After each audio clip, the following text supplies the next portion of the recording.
Hello, this is Ashley, and today we're going to be going through food prep. Now today we're going to do the food prep for the whole week for the 200-pound active male.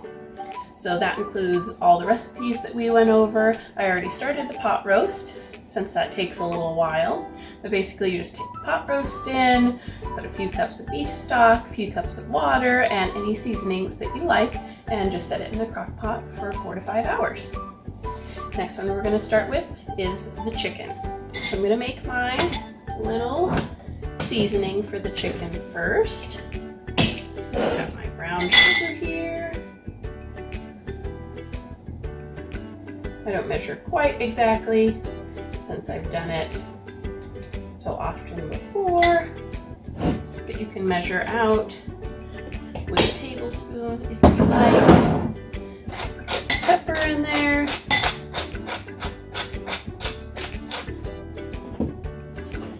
My garlic and herb no salt seasoning. I don't like to add a ton of extra salt or sodium, so if you're watching that, you can always get the no salt added seasonings. Onion powder. I do add a little bit of garlic salt just because this person really likes garlic. Okay. I like to continue to have a clean workstation. I'm using a little bit of thyme. And then just a touch of cayenne pepper. This person also doesn't like too much spice. There we go. Then I'm going to mix in brown sugar with those spices.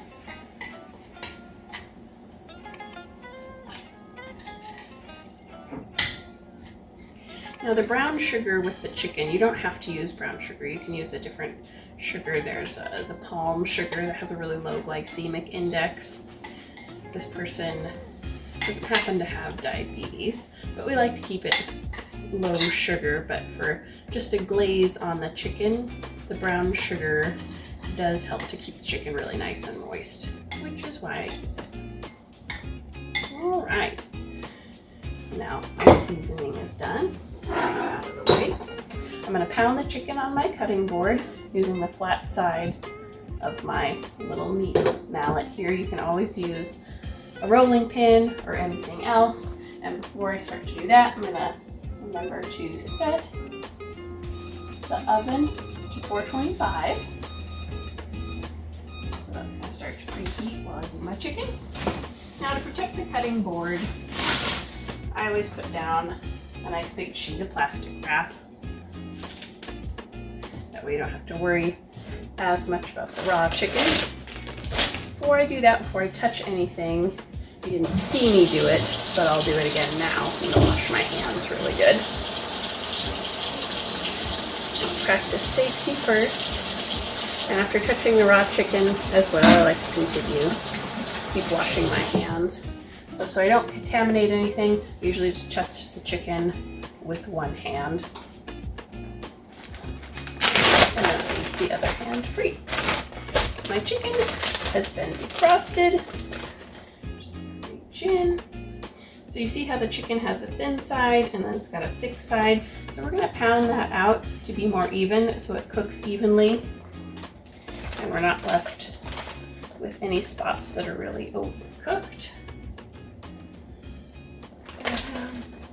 Usually I go to about 2 centimeters, so usually ends up pounding out pretty quickly. And for 6 days for the week, I do 4 chicken breasts.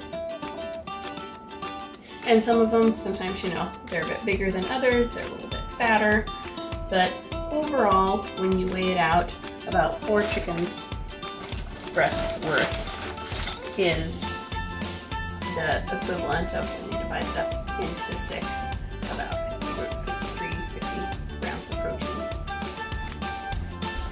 which makes for 1 full serving. Again, I touched the raw chicken. I'm going to wash my hands again really well.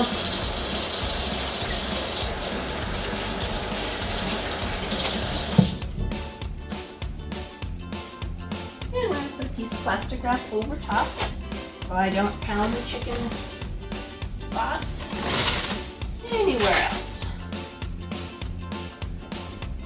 Here. Got a nice top and bottom, and the fun part, pounding out the chicken. So see, when it's not frozen, when it's fully defrosted, it pounds out pretty quick, pretty easy.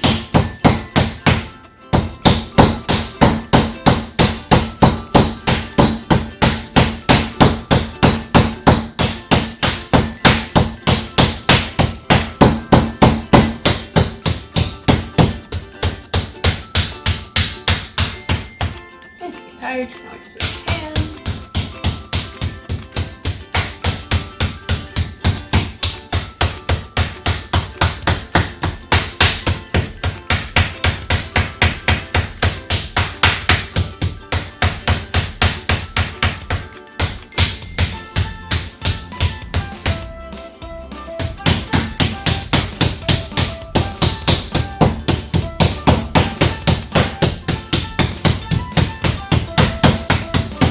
Do a little eye visual. All the chicken looks about even. It does. Great.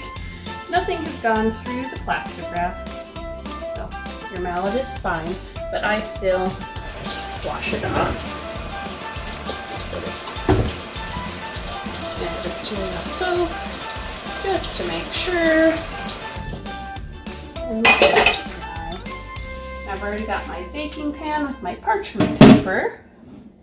Here, take out my olive oil. Is that ready?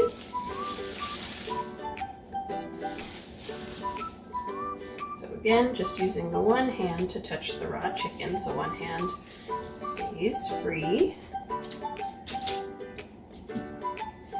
Place the chicken on the parchment paper.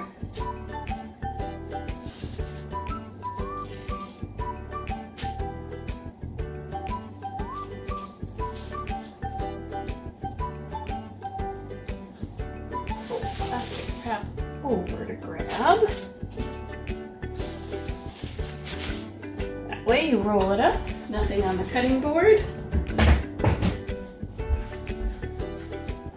And we're going to drizzle the chicken with the olive oil just a teeny bit.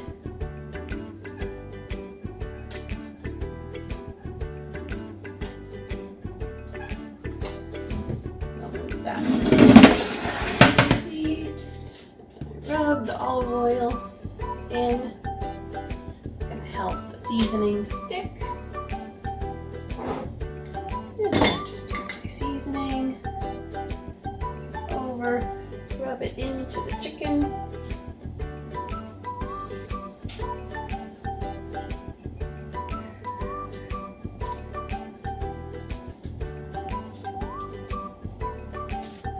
Around the edges.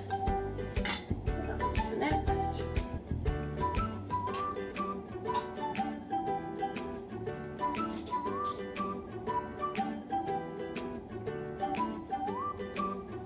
And this is just a recipe that I picked up on the internet. The seasonings all kind of are just based on your own personal preference. So if you do find a recipe or you use this recipe, you don't have to stick to it exactly. You can put in what you like. If you like spicier food, or like I said, you don't have to use the brown sugar. You can use palm sugar or something. It's gonna brown up just as nicely, nice and brown.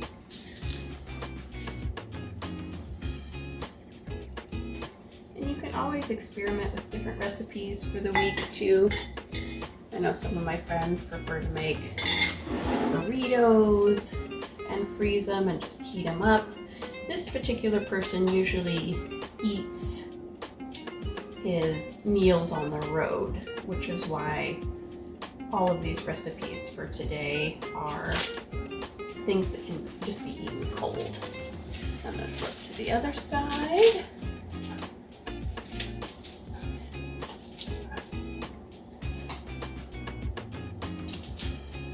Here the oven Continuing to heat up.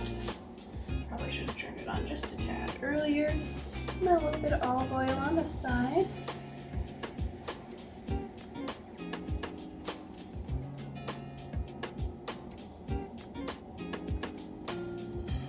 See, I usually just eyeball it.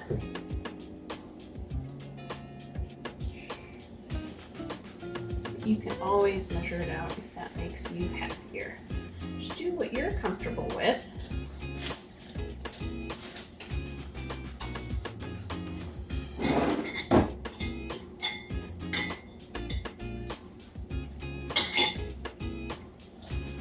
And again, same thing on both sides. So I'm not speeding up this video.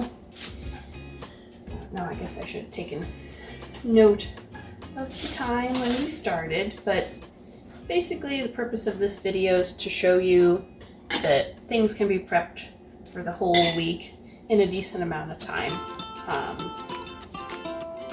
And you can do that, you know, with different recipes. They may be different times. This is just what I've found works for me. And this particular individual likes the same things every week, so I get it pretty easy.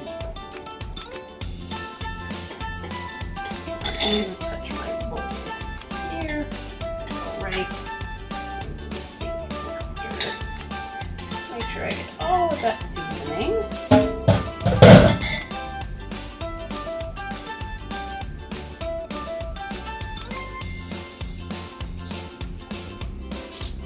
And like I said too, the pot roast usually takes the longest, but you can stick that in before you leave for work for the day, or anytime if you're doing food prep on a weekend. Usually you go out and about and do other things and enjoy your weekend. Or like me, if you're doing food prep during the week, then you just carve out time that you need. Usually takes me under an hour to prep for the whole week. So we'll watch the time, see if that's make it accurate today, or if we're talking makes it a little longer, which is fine. I have time today. But yeah, if you can make all your food generally within about an hour, do pretty good. I'm gonna wash my hands really good.